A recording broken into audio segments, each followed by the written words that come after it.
Happy Monday to you, and all due respect to Garfield the cat who hates Mondays, but as the Blue Jays took 2 out of 3 in Colorado this weekend, I'm a happy camper. I'm enjoying this Monday. Now, obviously, a sweep, was preferred, was wanted, but the Toronto Blue Jays did gain ground this weekend on Houston.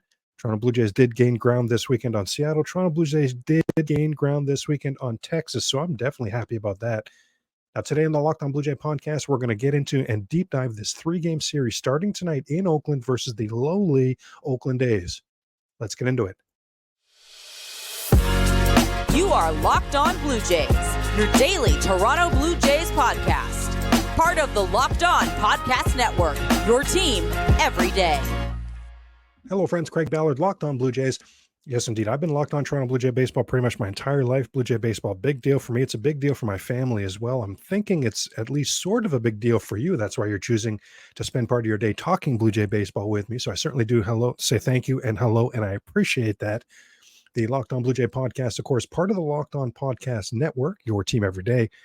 A reminder, all Toronto Blue Jay action this season available for you to check out or to take in on Sirius XM. Now, if you're watching today's Locked On Blue Jays podcast episode on the Locked On Blue Jays YouTube page, hello and thank you for that. Please hit that like, drop that comment, hit that subscribe if you haven't already. Want to shout out a few new subscribers. Taco Time, Mark Vincent, and Ethan K have recently hit that subscribe. Thank you for that. When I took over the Locked On Blue Jay podcast this season, I took over. Ben Showman was the previous host. Shout out to Ben Showman and Dan Showman, right? So good, so good. The Showman brothers, the Showman family there, father and son, so good. And when I took over, there was about 226, I want to say, around subscribers to the YouTube page. Well, we're over 720 now, or we're at 720 when I was looking earlier, I should say. So great growth. That's all thanks to you. I ask you guys if. I joke, I say, if your Uber driver has a Blue Jay hat, any friend or family that's a Blue Jay fan, put the Locked On Blue Jay podcast in their hands to help it grow, please, and thank you. And so many of you have done that, and I see that, and I'm appreciative. And to the everydayers, making the Locked On Blue Jay podcast your first podcast listen every day, those numbers have grown as well. I see you as well. I thank you as well. Now, the Toronto Blue Jays and the Oakland A's, these two franchises, they got together in the American League Championship Series in 1989. That was a 4-1 Oakland beatdown. They got together again in the American League Championship Series in an epic series. That was in 92, as the Blue Jays went on to win the 92 World Series. Of course, they went through Oakland to get to the World Series, 4-2. So both of these franchises have had, great teams at certain points at the same time in their franchise history. Now, this, of course, not one of those times. The current Oakland A's, they're not even going to be the Oakland A's for that much longer, right? About to be the Vegas A's, and they are as lowly a team as you are ever going to see. Now, I say that, but it is true, and it is worth noting that the A's come into this series having swept Shohei Ohtani and the LA Angels this past weekend. Just their second sweep of the season, their first sweep at home. Overall, Blue Jays 20 games under 500 against the A's, 216 wins, 236 losses. That does include playoffs. Now, the A's, even with that sweep, they're just 17-28 since the All-Star break. Blue Jays just 25-21, not exactly a house of fire themselves, but not 17-28. My goodness. I always say his name, struggle with his name, and I have him on my fantasy team, and he's a stolen base machine. I love him, but they call him Este, but the full name is Esteury Ruiz. I think I got it right there. Esteury Ruiz. They call him Este. Este Ruiz, first in the American League with stolen bases, a 54. He's 16 stolen bases ahead of second place in the American League. That's Bobby Witt Jr. And fantasy baseball owners who have Ruiz will tell you he's missed time as well. He was on the injured list. He's missed time and still is sitting there at 54 steals, 16 more than the next in the AL. And in all of baseball, only Ronald Acuna Jr. has more steals than Esteury Ruiz. Now, Ruiz also leads the team with a 250 batting average. You did hear that correctly. That's how lowly this Oakland A's team is. 250. And actually, that too, I may correct myself. He went 0 for 3 yesterday. Again, he's on my fantasy team. I know this. He was 250, I'm pretty sure, going into yesterday. So it might even be even lower now. My goodness. And that leads the Oakland A's. Brett Rooker in his first full season with Oakland, he leads them with 23 home runs. 23 home runs, that's not bad, yes. But overall, this Oakland offense, oh boy. And truth be told, this Blue Jay pitching staff is scuffling a bit right now. All the starters right now, Hyunjin Ryu, maybe take him out of that mix. was going to say Bassett. Bassett's been good lately, but he's even had some up and downs. Well, since the All-Star break, there's been some up and downs from the Toronto Blue Jay pitchers. Well, this Oakland A's lineup has the cure for what ails you. The Oakland A's have the worst batting average in baseball. They have the worst slugging percentage in baseball. The Oakland A's have the worst OPS in baseball, and no team has scored as few runs. It's really not even close in all of baseball as the Oakland A's. Put it this way now, 2 Oakland A's starters have 4 wins on the season. They're tied for the team lead. 4 wins is tied for the team lead in Oakland with this pitching staff. And by the way, I mean, how funny is it? Neither one of those pitchers will pitch in this series. Holy moly. Now, who will pitch in this series? Well, Jose Barrios versus lefty Ken Waldachuk. I was going to say tonight. It's this afternoon, though. That's a 4:07 p.m. Eastern first pitch. That game, of course, available on SiriusXM. Waldachuk checks in with a 2-7 record, 5.92 ERA. Chris Bassett versus Zach Neal tomorrow. That's a 9:40 p.m. Eastern start. Zach Neal making just his 10th appearance of the season, just his 3rd start of the season. He's 1-0, but his ERA is 6.5. And then in the finale on Wednesday, Hyunjin Ryu versus JP Sears. That's a 3:37 p.m. Eastern first pitch. JP Sears 3-11 on the season. So I guess he's trying to get that 4th win to tie those other 2, right? My goodness. But JP Sears, 4.60 ERA. Now, only Kevin Gausman in all of baseball gets worse run support than JP Sears. So that's Sears and Waldachuk. It's a pair of lefties in there. Everydayers will know, we've talked about this. The Toronto Blue Jays last season were the worst team in baseball, certainly of the contending playoff teams versus lefties. Blue Jays won just 12 of their 30 games versus lefties last season, 12-18 for a playoff team. My goodness, extremely bad. This season, tides have turned. The Toronto Blue Jays are 17-11 versus lefties this season. And if things play out like they should, that's going to go to 19-11 by the time they head back home for a 10-game home trip coming up after this 6-game road trip here that's concluding in Oakland. Now, you have to go all the way back to 2018 to find the last time that the Blue Jays had a losing season against Oakland. I mean, what a losing season. The Jays played the A's 7 times in 2018. Oakland won all 7 times. So, yeah, what a losing season. Now, last season, just 3-3. This season so far, 2-1. You might remember the A's and the Jays, they got together for a 3-game series at the Rogers Center in Toronto back at the end of June. If you remember that 3-game series opened that 9-game homestand. Remember, the Jays took 2 out of 3 from Oakland, then took 2 out of 3 from San Fran. Then the Bo Sox came to town for that weekend series, and Boston swept the Blue Jays. So that once 4-2 9-game homestand ended up at 4-5. Yikes.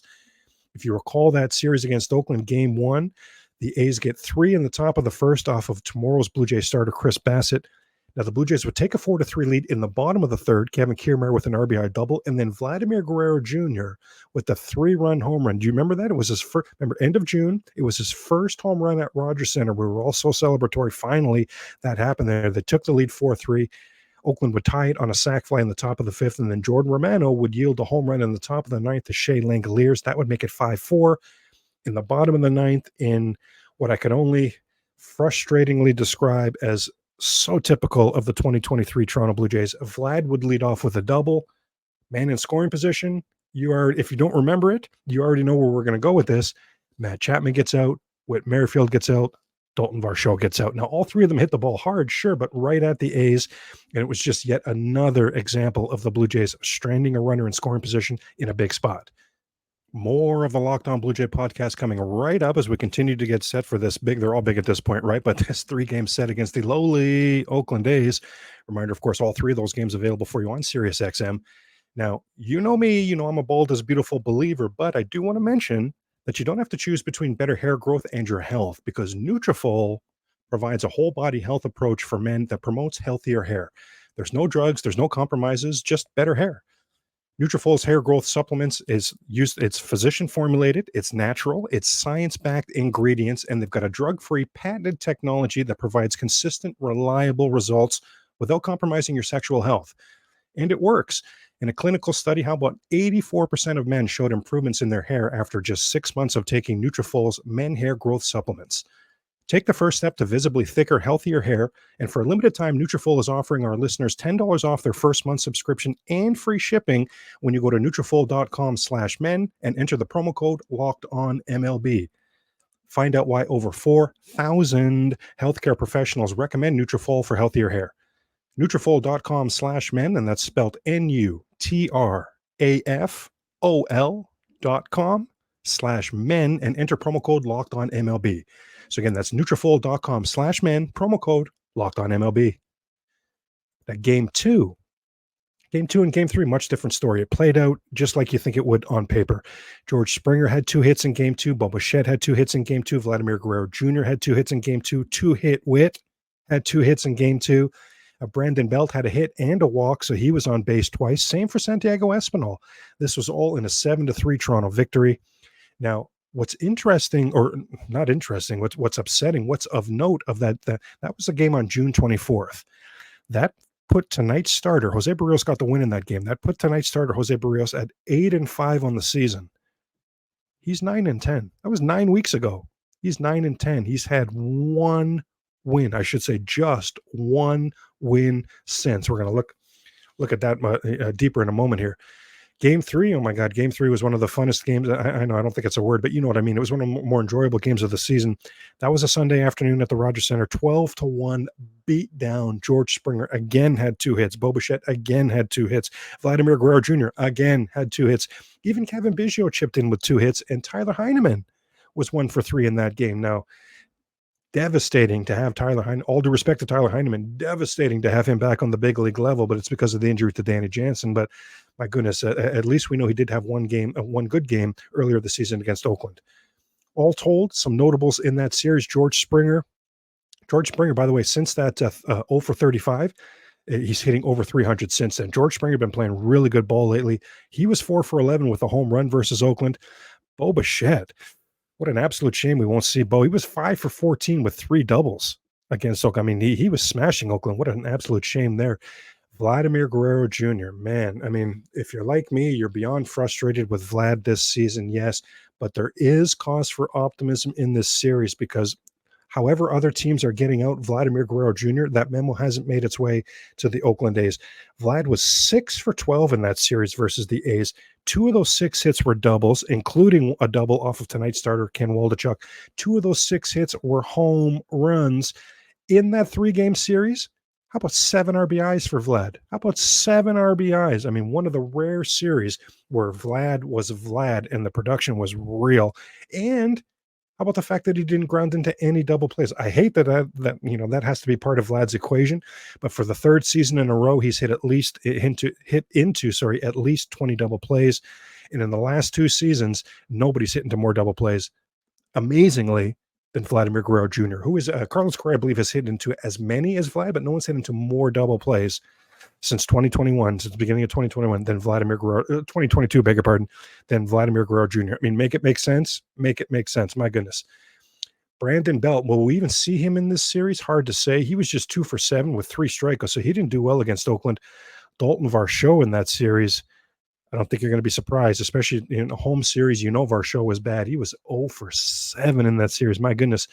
Now, Alejandro Kirk missed that entire series. You remember that? You take your mind's eye back. That was during a time when Alejandro Kirk was on end of June. He was on the injury list. But worth noting, Alejandro Kirk has played 8 career games versus Oakland, and they haven't figured out how to get him out. He's got a 414 on base percentage. Is that good? My goodness. 414 in those 8 games against Oakland.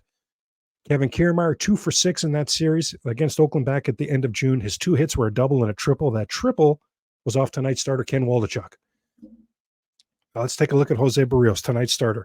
9-10 on the season. Oh, boy. 3.70 ERA. 3.70 ERA, and you're under 500 for a winning team. I mean, this does not compute. This does not compute. Blue Jays just 14-13 when Barrios starts. Remember, last season, even with Barrios' massive struggles last season, the Jays still were 24-9 when he started. When he started last season, they won games. When he started this season, right now they're winning about half the games. And in fact, in Barrios' last 4 starts, Jays have lost them all. Now, it's been a bit of a mixed bag here. Of course, the poor offense has reared its ugly head, as it has all season. In those 4 straight Barrios losses, the Jays have totaled 9 runs. But Barrios himself, I mean, in the month of August, Barrios' ERA was 5.53. I just noticed that I whispered that. I don't even want to say that too loud here. Jose Barrios had the worst ERA in the league last season, was doing so good this season. 3.7, that's not even a bad ERA, even with these recent struggles. But worth noting, he's coming off a terrible month of August. 5.53 ERA in August for Jose Barrios, for La Maquina. La Maquina, let's go. And what did we see from Barrios? That was such a change from last season. Wasn't allowing as many home runs. And when he was allowing home runs, he was doing such a great job limiting the damage. It was a lot of solo home runs. 3 of his last 4 starts, he's given up 2 home runs. So 6 home runs allowed in his last 4 starts. 5 of those 6 had at least one man on base. So Jose Barrios is looking a lot more like 2022 Jose Barrios lately, in that crooked numbers are going up on the board quick. 2 and 3 run home runs off him quick. To state the obvious, that's got to change. That's got to turn around. And also to state the obvious, I mean, the Oakland A's must have the cure for what ails Barrios. This is just such a light hitting team. We were talking earlier that 9 weeks ago, Barrios threw that gem in Toronto versus the A's. That was 6 innings pitched, just 2 runs allowed on 6 hits, 8 strikeouts, put him at 8-5. He's just 1-5 since.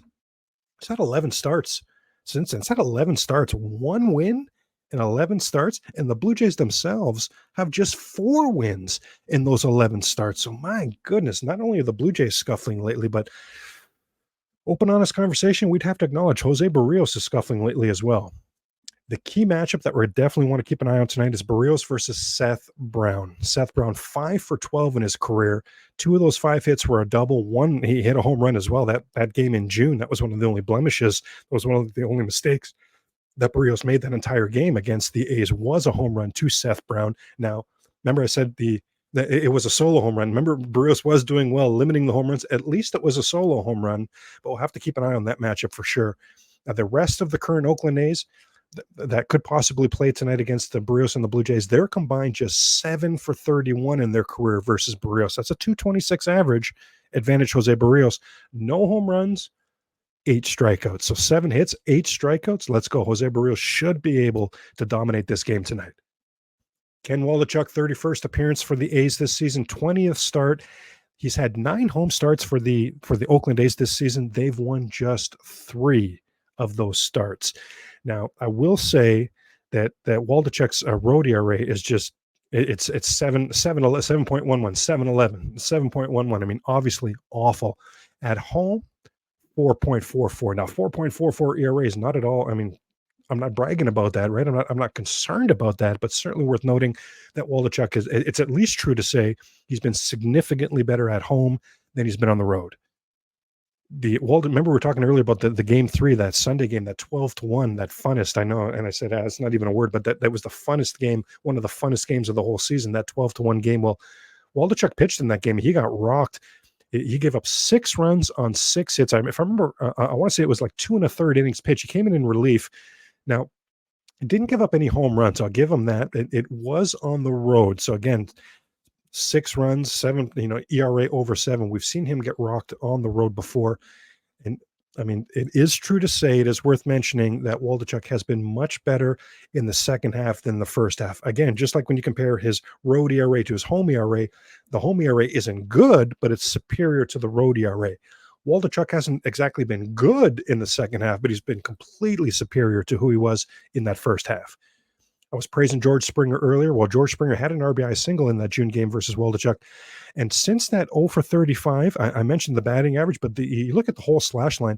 Since that 0 for 35, George Springer's hitting .315 with a 400 on base and a .910 OPS. George Springer been swinging a bat lately. Swinging a bat lately. More Toronto Blue Jay talk coming right up on the Locked On Blue Jay podcast. First, I did want to mention, because, the MLB playoffs are right around the corner. So I thought, you know what, let's talk today about Sleeper. Because with the MLB playoffs right around the corner, that means the clock is ticking for your chance to win 100 times your cash on daily fantasy baseball. Is your fantasy baseball team, out of it? Is it struggling? Is it hit by the injury bug like you've never seen before, like mine? Oh my goodness. Then I certainly feel for you. But of course, you've got Sleeper here. And baseball has never been more exciting than it is now. I mean, you've Ronald Acuna, Betts, Ohtani, you name it, lots of young stars, right? So you pick more or less on stats for these stars, home runs, hits, strikeouts, and more, for up to 100 times payout on Sleeper. Get your picks right, and you could win big. Entries can be made in under a minute as well. I do appreciate the ease of use. Use the promo code Locked On, and you'll get up to $100 match on your first deposit. Terms and conditions apply. See Sleeper's terms of use for details. Check out Sleeper today. Now let's go ahead and turn our attention to the out-of-town scoreboard tonight to see what games we need to keep an eye on as the Blue Jays try to chase down that third and final wildcard spot. And, I mean, side note, why is it a big deal? Obviously, not making the playoffs would be such a disastrous season for the Toronto Blue Jays, yes. But if the Blue Jays, I mean, they're trying to ironically here, see how it works out, because they may be threading the needle where they make the playoffs as the third and final wildcard team. But remember now, that third and final wildcard team plays the Minnesota Twins. It's a beautiful spot to be in. All due respect to the Minnesota Twins, I'm not concerned about them at all. It's a beautiful spot to be in. So, ironically, as frustrating as it is to be chasing that third and final wildcard spot for a team that coming into the season we really hoped could compete for the American League East division, at the very least, wasn't going to be on September 4th on the outside looking in of a playoff spot. That's where we are now, but still a lot of cause for optimism if they can make the playoffs as that third and final wildcard team, who are going to be going up against Texas and Houston, for that third spot. And ironically, Houston is about to open a series at Texas, a 3-game series at Texas. Houston has rookie JP France tonight against the Texas that has the lefty veteran Andrew Heaney. Who are you cheering for here? I see merit all the way around.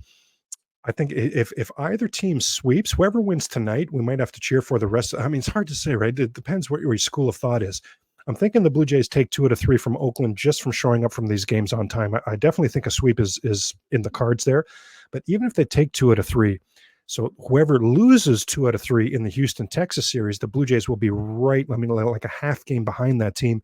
If the Jays can sweep, then my gosh, they're going to gain a game on whoever takes 2 out of 3, and they're going to catch and pass whoever loses that 2 out of 3. And of course, if the Jays sweep and either Houston or Texas sweeps, that's a clear-cut passing of the team that got swept there. So we need to be keeping our eye on the out-of-town scoreboard. I mean, preface it as much as you want, but the Blue Jays need to take care of their own business. That's the truest thing I can say here. But yes, we do need to watch this out-of-town scoreboard, and depending how you view things, I'd be interested. Drop a comment. I'd be interested to hear who are you going for tonight.